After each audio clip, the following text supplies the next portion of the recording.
some innings.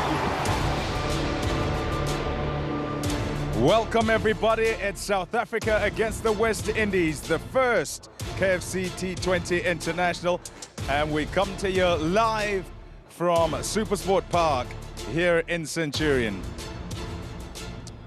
Despite those clouds in the background, the crowd has stayed in. There's been some rain, yes, but now all gone, and we hope that's it for today, as do they. Let's see these two sides do battle once again, this time in the shortest format of the game. Right, time for confirmation of these two sides, joined by Chris Morris as well as Ian Bishop. And Chris, welcome. A look at this side. You heard him talk about who's missing out. They go through South Africa's side. Yeah, look, powerhouse up top. Those top six batters are are very explosive. We've seen what class and what form he's in at the moment. Lecoq, we know what he can do. Home ground. Reza Hendricks is always up to show what he can do. David Miller, for me, is the man at the end there, especially in these shortened games. He's got a lot of explosive power. If he gets going, if he even gets a chance to bat today, that'll be entertaining and it'll be explosive. And then moving on to the bowlers. Tabraiz Shamsi, local boy, knows the conditions very well, very confident in what he does at Supersport Park. Bjorn Fortuin, for me, is the trump card, in my opinion, with that, especially if he gets the new ball up front. And Sisanda Magala is my guy. I was a big supporter of him in the Betway SA20. And he's my guy that's gonna do the business. Yeah, rotation is what Aidan Markram said. Look at the West Indies side. Bish, what do you see there, and any surprises in terms of the 2020 side, considering this is a restart, as it were? Yeah, well, you'd expect Brandon King and Kyle Mears and Johnson Charles to be there, given what happened at the World Cup with Nicholas Pooran, who's the former captain, Rodman Powell as that finisher, that power hitter at the back end. Ruston Chase is in there to provide a little bit of batting, but a little bit of off-spin variety, with a number of left-handed batters in South Africa's lineup as well. There's no Jason Holder. They have to rest, and Alzari Joseph is in there, though, to lead this attack with Akil Hussain. Sheldon Cottrell, going to see him back. He gets early wickets a lot of the time when he plays. Odain Smith still trying to find his game in white ball cricket, and Romario Shepherd, both of whom played out here in the SA20. But internationally, their economy rates are something to keep an eye on. 11 overs aside. This will be a speedy affair. Oh, Quinton de Kock, it could be caught, it must be caught, it is caught. What a start. Akil Hussain has that happy knack of taking wickets. I couldn't have been more wrong about Quinton de Kock. Crowd would have loved to see Quinton de Kock get going.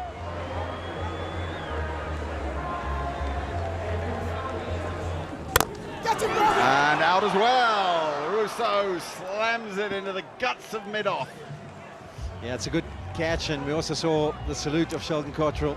He's got his first wicket of the day. Good length delivery. Riley Rousseau probably looking to go up and over. Didn't get the elevation he was after. This is a fantastic start for the West Indies. South Africa lose their second. 12 for 2. Riley for 10, it's 12 for 2. What now? Who plays the guessing game best here? Reza Hendricks does. He didn't get all of it, but he got enough of it. 6 more. This is more like it.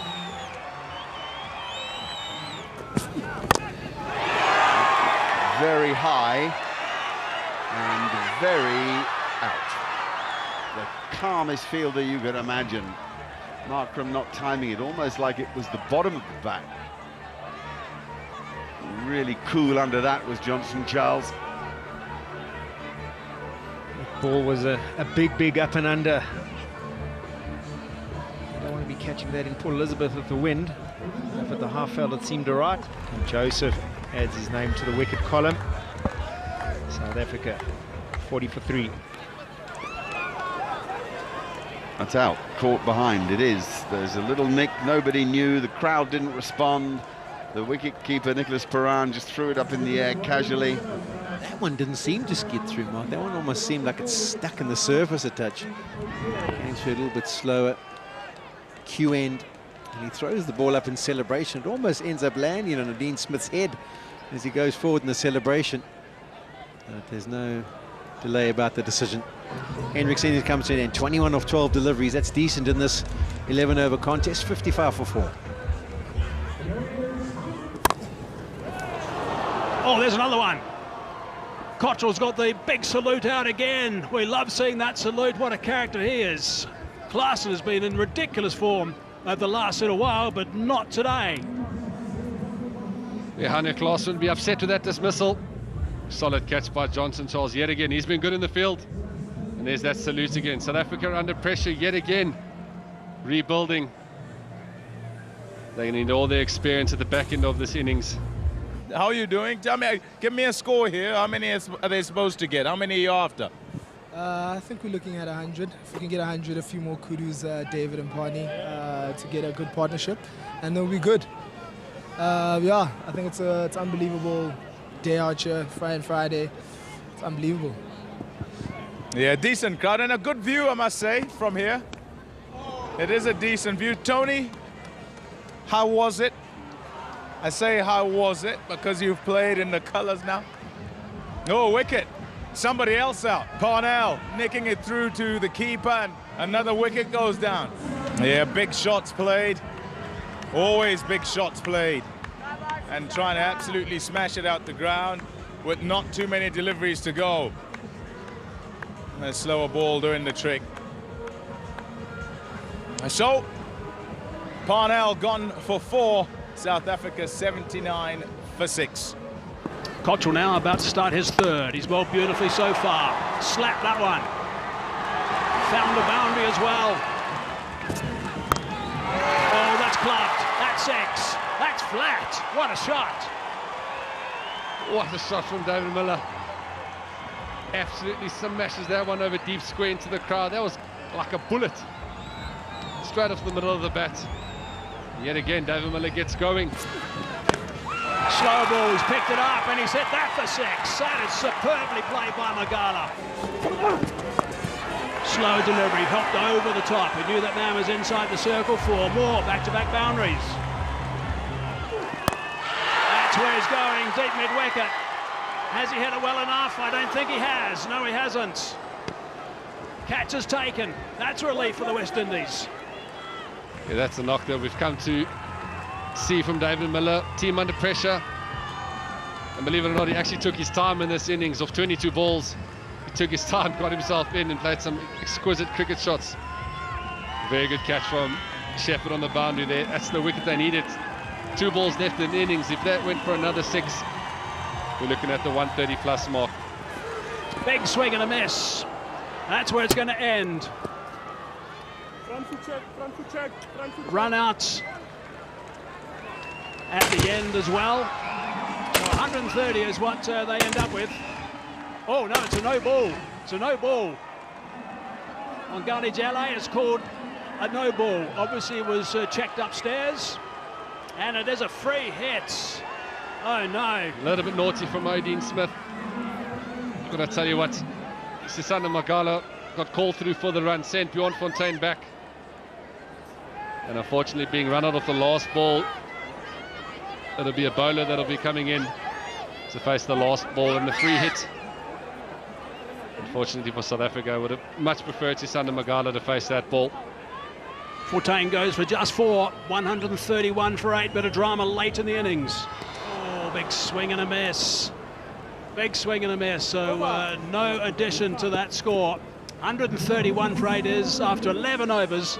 That total is reasonable, 131. Really good comeback from South Africa after losing wickets. They were 5 for 61 after 3 balls into the 7th over. Good comeback. Yeah, I think the Proteas will be very happy with that fight back that they've had under pressure early. To get to 130 mark, that gives them something to defend. It's a very competitive total here at Supersport Park. West Indies need 132 to win, obviously. They will have the 11 overs. The weather looks okay at the stage. Let's have a look at that batting card. De Kock didn't last long, that's for sure. Hendricks, 21 off just a dozen balls or so. Also didn't get going. Markram neither. Miller was sensational, really. 48 off 22. Klaasen, Parnell, Magala. That was a quick fire. 18 off only 5. But extras are high. 11. The extras, that won't help the West Indies, that's for sure. And in the end, getting to that 131 mark. That's gone straight up in the air. Keeper's catch. takes it. Much action in over number 1. Fortain gets one.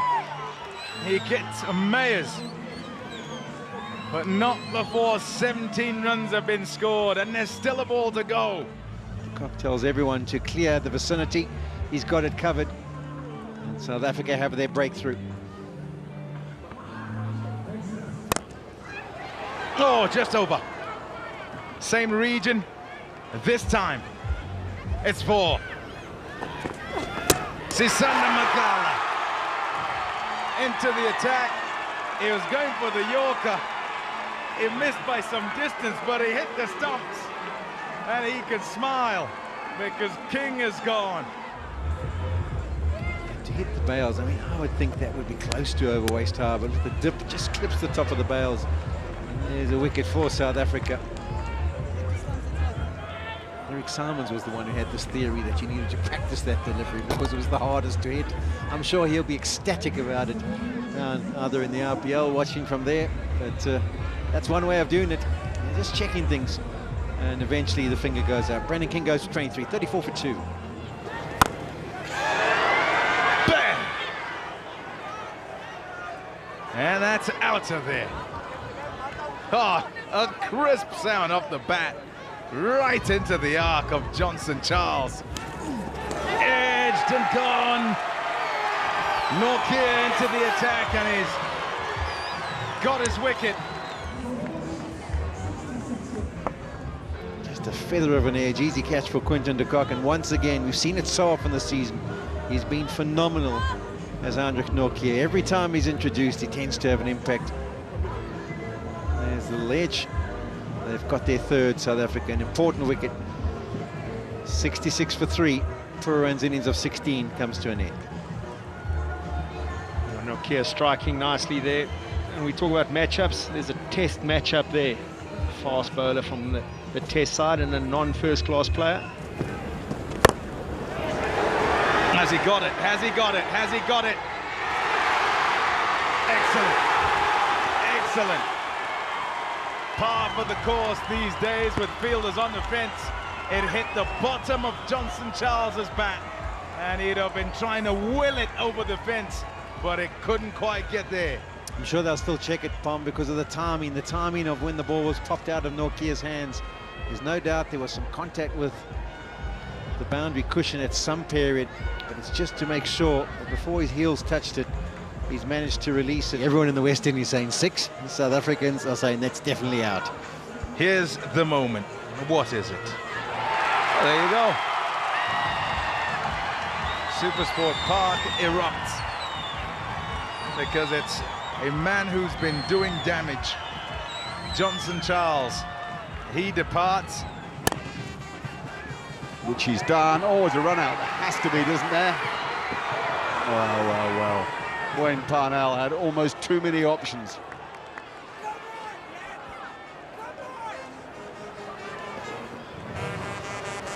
That sort of moment, 87 for 4.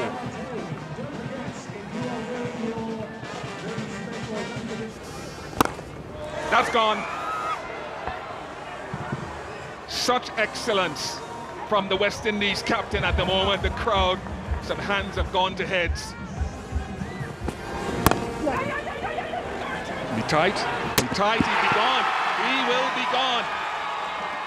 No problem for Wayne Parnell as he made up for a little bit of a miss a couple of overs ago. As you said, Mark, it's maybe an unnecessary run at this stage of the game. You're well ahead of it. Maybe trying to get Robin Powell on strike to finish the game early, but beautiful throw by Wayne Parnell. Bullseye had an opportunity in the over before.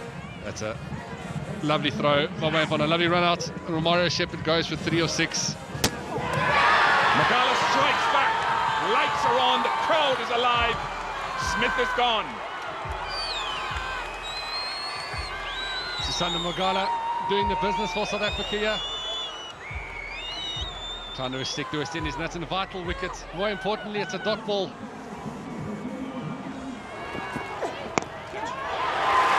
Should be gone. This will be, should be, is 2 and 2. Has Nortje and Magala changed the game? Adjustment again from Sisanda Magala in the short ball. Clever bowling. Quinton de Kock making that a lot harder than it should have been, but a great catch from the South African keeper. Akil Hussain goes for 0. Amazing, isn't it, what these short formats have done for the game, how they inspire such intense embracement really from the crowd. 6 of them. Captain Powell is righting the ship here for the West Indies. 1 to get with 4 deliveries left. Rovman Powell has put his team on his shoulders and he's taken them across the line to the delight of the few West Indian fans here at Supersport Park in Centurion. West Indies winning by 3 wickets, having chased South Africa's 131 and with 3 deliveries to spare. 11 over contest. What royal entertainment to this crowd here at Supersport Park. That is some innings